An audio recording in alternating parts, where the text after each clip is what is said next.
What is going on, guys? Your boy Joey SHAKESQUAD coming to you guys with the video right now. So there has been some updated news on the Tyrann Matheiu situation. If you're watching this Monday, then you'll probably know what's going on because I pretty much did this Sunday night.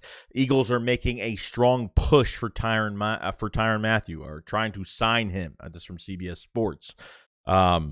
There was another tweet that did come out, so if you guys are on Twitter, do not believe anything this guy has even said on Twitter, just because this guy has like over 2,000 followers and there's really nothing going on. So the Eagles are extremely close to a deal.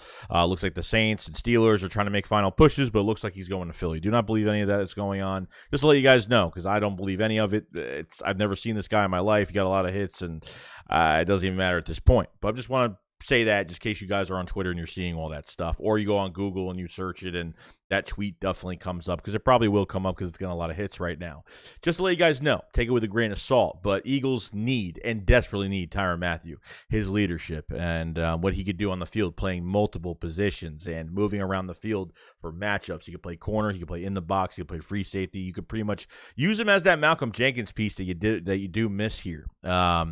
So at this point, like, there's a lot of there's depth at safety this year. You got Betray from Baylor, you got Jaquan Brisker that I'm a big fan of from Penn State. I mean, there's a lot of guys that you can get, and Kyle Hamilton in the first round. I mean, you could do whatever you want in this draft, but desperately the Eagles need Tyrann Matheiu, his leadership, and just what he brings, every single week, and gets the guys prepared, gets the guys ready, and he brings some sort of excitement to your defense and gets them, he vocally gets these guys ready every week. I've seen a lot, between him being in Arizona, going to Kansas City. I mean, he's a great player, so we desperately need it. Anthony Harris came back. Rodney McLeod signed with the Colts, which was, maybe another sign that the Eagles weren't bringing him back, which I didn't think they were going to anyway, just because, McLeod has been, kind of dipping in production, and, he's been hurt a lot the past, few years. So it's been kind of crazy with Rodney McLeod, but I appreciate everything he's done in his career. But Eagles are making a strong push. And honestly, all I'm hearing is this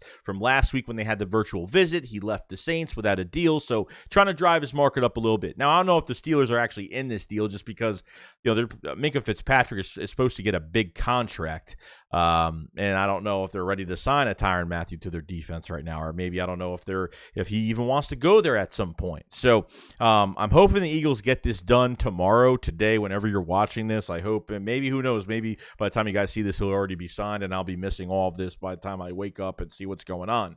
But I am on close watch to see if anything happens, it would be something amazing. It really would. I mean, you had this valued piece. You got Hassan Reddick that's going to be moving from Sam linebacker to edge rusher. You got Kaiser White at linebacker. I mean, you brought Anthony Harris back. You had Tyrann Matheiu, the honey badger, to your defense. Man, it's looking good. Plus, you got the draft, heavy defensive draft, and what you can do to you could turn this defense around. I mean, with the moves they're making, they get Tyrann Matheiu. They don't need to get safety. And, it's going to be a long-term contract. Obviously, I want him here for 3 to 4 years, the least, if that's what they're getting out of this. And I don't know how much money he wants. I haven't heard any numbers or nothing like that. So we're going to find out what's going to happen in the next, it could be tomorrow, could be this week, could be next, after the draft, before, who knows at this point. We have 18 more days, technically 17 more days until the draft, and I'm pumped. I'm really pumped. So between rebuilding your defense in the draft and adding Tyrann Matheiu to your roster, man, you could change this defense around. And really, at the end of the day, Jonathan Gannon has no excuse when he wants to run his hybrid scheme. If it doesn't work out, he's definitely on the hot seat, definitely getting fired after this year. So desperately, until I see that, until I see the pen and paper, see the actual signing and anything going on, I'm not believing anything right now. But so far from last week, it's been looking good for the Eagles right now. To us, from what we know, it's been looking pretty good that maybe this is going towards our direction. So other than that, guys, that's pretty much it. Just want to let you know about the rumors and what's going on, and that's pretty much it. So I will see you guys on the next one. SHAKESQUAD, follow us. Peace out, guys. Peace.